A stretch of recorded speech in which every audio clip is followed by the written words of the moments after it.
Pozdravljeni!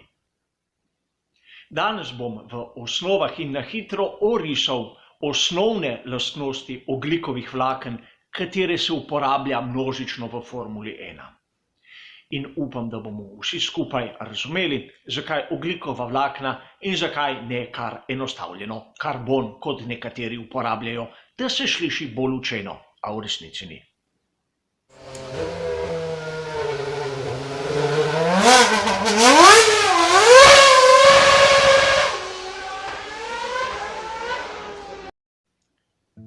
In da ne boste mislili, tudi ogljikova vlakna niso najprimernejši izraz za tisto, o čem bomo govorili. Sicer v prispevku se bom večkrat obrnil na ta izraz, ker je bolj enostaven, bolj poznan in veste, da ne rad kompliciram.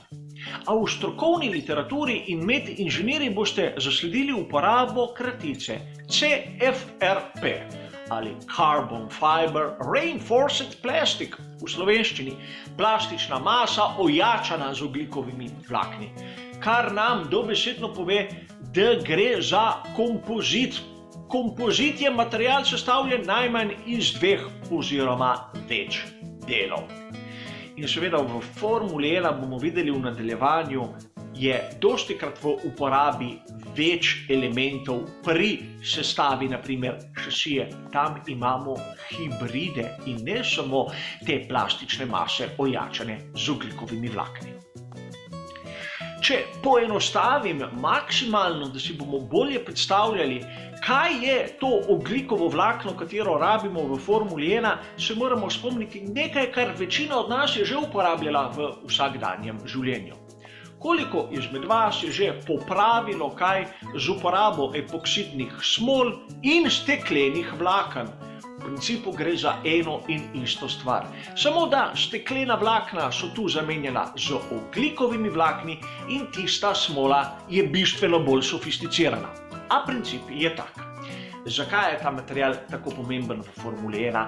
Poznati moramo 2 mejnika v razvoju Formule 1, namreč Lotus 25, prvo šasijo, katera je imela školjkasto obliko in samonosno v bistvu, ter McLaren MP4 iz leta 81, prvi bolid Formule 1, kateri je bil v celoti sestavljen z ogljikovih vlaken oziroma njegova šasija. Ko gre zanima kaj bolj podrobno, oba sta že obdelana, bližnjice kot običajno v opisu. In zakaj ta ogljikova vlakna, uporabljal bom krajše ime, so tako pomembna?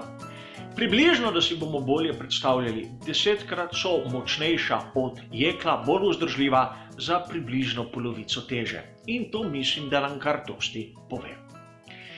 In preden bomo razumeli, kako gre sploh ta postopek izdelave šasije Formule 1, si bomo pogledali, kako nastanejo pravzaprav ta vlakna, ta ena izmed večjih komponent šasije Formule 1.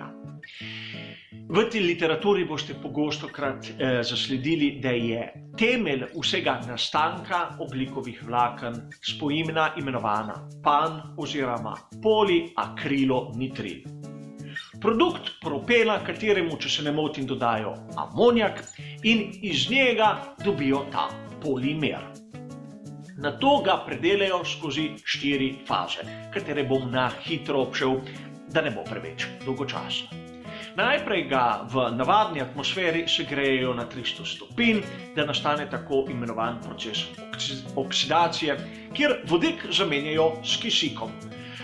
Te dolge verige se začnejo preobraziti, ratajo ciklične, iz bele barve se PAN spremeni v črno barvo in dobi tisto značilno barvo ogljikovih vlaken ter tako zaključi prvo fazo.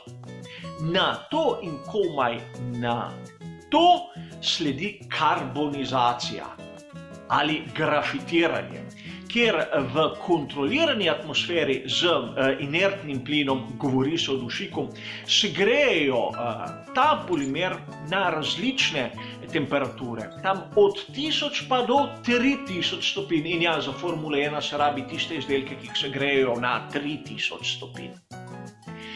Tu se ta ogljik spremeni se v ogljik počisti se ta spojina in rata tisto, kar danes imenujemo ogljikovo vlakno.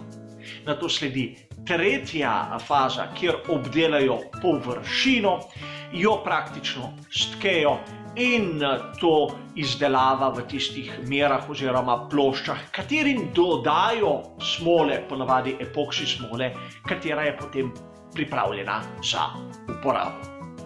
In seveda, ko se dobijo te plošče s to praktično tkanino, podobno blagu, pridejo v ekipo Formule 1. In kako gre tam proces? Seveda, projekti bolida so že narejeni, ampak da si bomo malce bolje predstavljali. Ekipe Formule 1 s svojimi stroji naredijo kalup. Kalup praktično iz notranji obris tistega, kar bo potem šasija. Na ta kalup dodajo plast ogljikovih vlaken, katere točno izrežejo, na začetku ročno, sedaj že strojno. Posrkajo ven v zrak, da se ta tkanina dobesedno prileže na ta kalup in ga dajo v avtoklav. Avtoklav se grejejo na določeno temperaturo, tudi na določeno število atmosfer, dvignejo notranji pritisk ter pustijo, da se ta smola aktivira. In to lahko traja tam od 2 do 8 ur, da si bomo bolje predstavljali. Nato poberejo ven, ohladijo, odmaknejo tisti notranji kalup in po večini dodajo aluminijasto satovje, seveda spet z dodatkom smol. In ponovijo cikel spet v avtoklav, spet na segrevanje in spet pod visoki pritisk. In seveda, če je vse uspešno, dajo ven, ohladijo, pregledajo in nato dodajo tisto spodnjo plast ogljikovih vlaken. In ponovno ponovijo postopek ter dobimo tisti končni izdelek. In ta končni izdelek, če ga primerjamo, naprimer ta hibridni končni izdelek, če ga primerjamo s tistim, kateri bi lahko vseboval samo ogljikova vlakna, vidimo, da je malce težji, govorimo tam okrog 6%, a bistveno bolj vzdržljiv. Celo do 37-krat, kar je fantastičen rezultat. In seveda, sedaj moramo razumeti nekaj. Povedal sem, kako se naredi šasija v Formuli 1. Ogljikova vlakna imamo tudi marsikje drugje, naprimer v sklopki, v zavorah. In o tem sem govoril tudi v posebnih prispevkih bližnjice, tudi tu dobite v opisih. Razlika med tistimi ogljikovimi vlakni, kateri rabijo za šasijo, in tistih v zavorah oziroma sklopki, je predvsem v njihovi dolžini in načinu tkanja. In treba je razumeti, da te plasti, katere stavijo eno nad drugo v izdelavi te šasije, so tudi različno položene in različno tkane, kajti tako se dobi različne lastnosti, katere so izjemnega pomena. Da si bomo bolje predstavljali, kako to izgleda. Šasija Formule 1 ima hibridno plast, katera je debela 3,5 mm, tam približno. No, sestavljena je z 12 plasti. Cirka 5 plasti ogljikovih vlaken, brez tiste ojačitve z aluminija, je približno debelih milimeter. Tako da si bomo predstavljali, in za vsako plast je potrebno ponavljati tisti postopek. Sedaj vam je tudi jasno, da je izjemno težko narediti popolnoma enak izdelek. Zato tudi je lahko nam bolj razumljivo, zakaj se nekateri vozniki lahko pritožujejo nad določeno šasijo, čeprav je narejena na enakem modelu, po enakem postopku kot druge. Zato tudi približno pritožbe raznih voznikov, da šasijo nekaj ni v redu, bolje razumemo.